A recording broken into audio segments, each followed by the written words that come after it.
خلاصہ ہے پورے قرآن کا سورہ الفاتحہ۔ جو سارے مضامین ہیں پورے قرآن میں وہ سمٹ کے سورہ فاتحہ کے اندر آ گئے ہیں۔ تو اس کا آغاز اللہ کی حمد سے ہو رہا ہے۔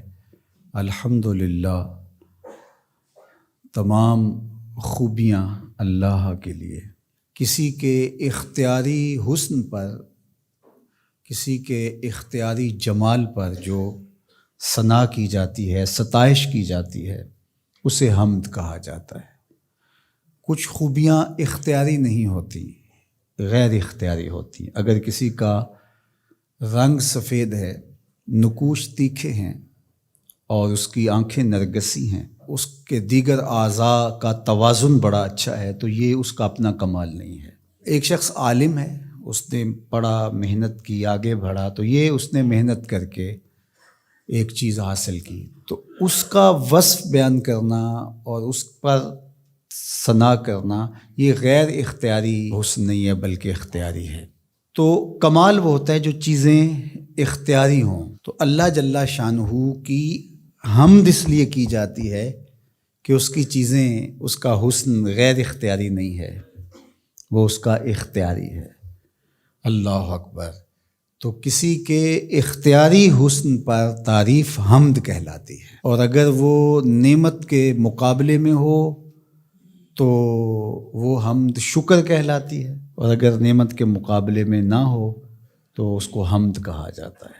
حضرت کعب احبار رضی اللہ تعالی عنہ فرماتے ہیں کہ الحمد کی تفسیر ثناء اللہ ہے، اللہ کی ثنا، اللہ کی تعریف۔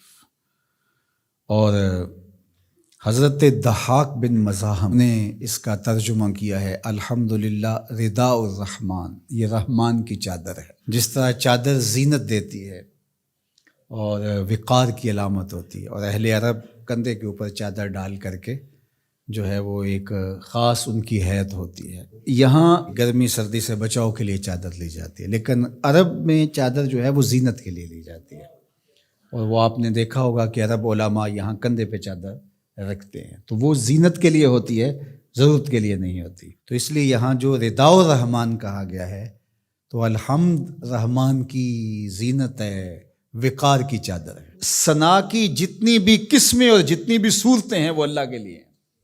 وہ ڈائریکٹ تعریف کی جائے تب بھی اللہ کی، انڈائریکٹ تعریف کی جائے پھر بھی اللہ کی ہے۔ یعنی پھول کو کہا جائے کیا خوب پھول ہے تو پھر بھی اللہ کی تعریف، اور کہا جائے سبحان اللہ پھول کو دیکھ کر پھر بھی اللہ کی تعریف، پاکیزگی اللہ کی بولی جا رہی ہے۔ اور اگر اس کی درزوں کو، اس سے مہکتی نکلتی خوشبو کو، اس کے رنگوں کا جمال اور اس کی لطافت دیکھ کر کے کہ واہ کیا کھلا ہوا شگفتہ گلاب ہے، تو آپ گلاب کی تعریف کر رہے ہیں لیکن خالق گلاب کی تعریف کر رہے ہیں، یہ انڈائریکٹ تعریف۔ تو خوبی کی جتنی بھی صورتیں ہیں، چاہے وہ ڈائریکٹ ہو، چاہے وہ انڈائریکٹ ہو، چاہے وہ قولن ہو، رویتاً ہو، فعلاً ہو، جس طرح ہو، اللہ کے لیے ہیں۔ اس کی تم کیوں خوبیاں بیان نہیں کرو گے؟ الحمدللہ رب العالمین، وہ تمام جہانوں کو پالنے والا ہے۔